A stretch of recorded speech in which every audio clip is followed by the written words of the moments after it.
How to become spiritually little. I have come to speak to you about being little. Spiritual littleness is a goal all must seek in order to advance through the chambers of the united hearts. This is how to be spiritually little. Always regard others as more holy and more worthy than you yourself, all the while striving to be as holy as you can be.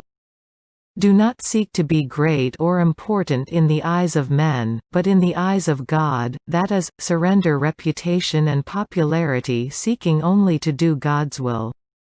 Do not complain, this shows a dissatisfaction with God's will in the present moment.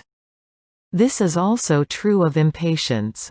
Put others' needs always ahead of your own. It is in this way God will fulfill your needs in His way and in His time. God knows your needs better than you yourself. These precepts will help you to be spiritually little and to live according to divine love, surrendering your health, appearance and comforts. Saint Martin de Porres, February 24, 2003. The spiritually little are the ones who are self-effaced. They place God and others first.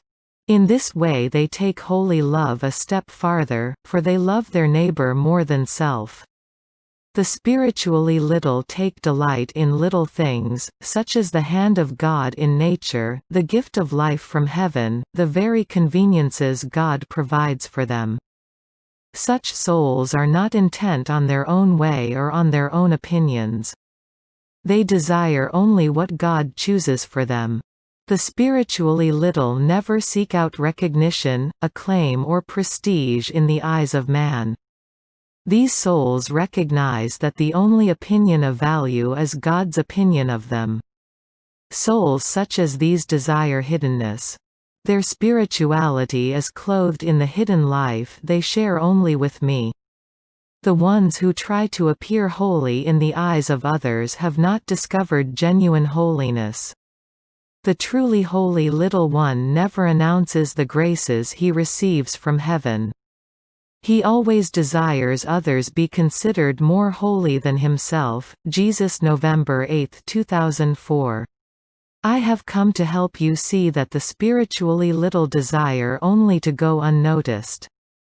If they receive heavenly favors, they try to keep it hidden. They do not try to be perceived as holy or specially chosen, for they are well aware of their own faults and failings. In humility they see others as more holy, more worthy than themselves. It is to such as these, the childlike, that I am able to reveal much and to use as my instruments in the face of conflict. You have heard me speak often of compromise and duplicity. The spiritually little live only in truth and with a singular heart, seeking always to please God. Jesus, November 13, 2004. I have come to describe to you the heart of a child, as I am calling all to childlike littleness. The heart of a child is simplistic. He seeks to please, not so much to be pleased. He does not take account of what he doesn't have, but delights in all that he has. When needs do arise, he goes first to his mother or father. He trusts they will bring all things to good.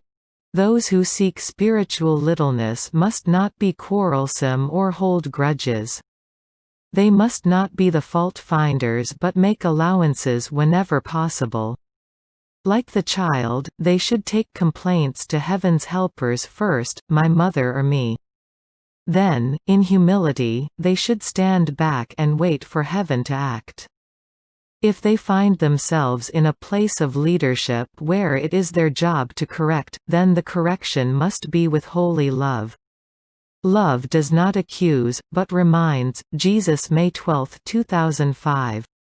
When a soul abandons his attraction to the world and surrenders worries over his reputation, past events and future events, his heart is emptied of distractions and I can begin to fill it with divine love. Yes, these are the things you must surrender. The enemy wants to keep you in turmoil so that I cannot show you the wonder of divine love. I desire intimacy with every soul, so much so, that the soul remains in my divine presence throughout the day, making the most mundane task a wonder of love. I desire to fill each soul with the eternal flame of love that I may take charge of each heart, and bring it deep within my own heart.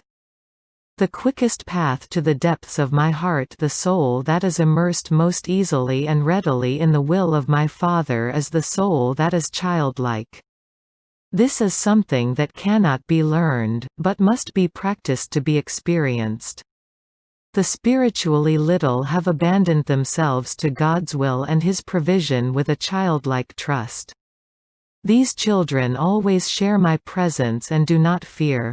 I can describe spiritual childlikeness to you, but the soul can only attain it from heaven. Jesus, April 9, 2005.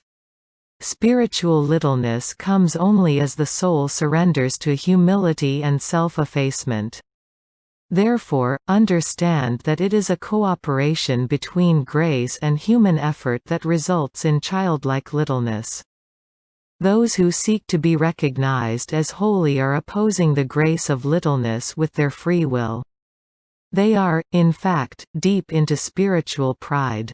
Those who are self-righteous will never be little in my eyes, for they are making gods of their own opinions.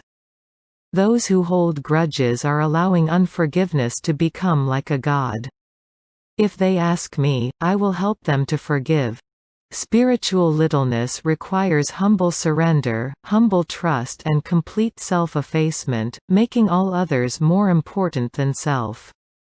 It is not easy, but in my eyes, a perfection in holy and divine love. Jesus, June 7, 2006.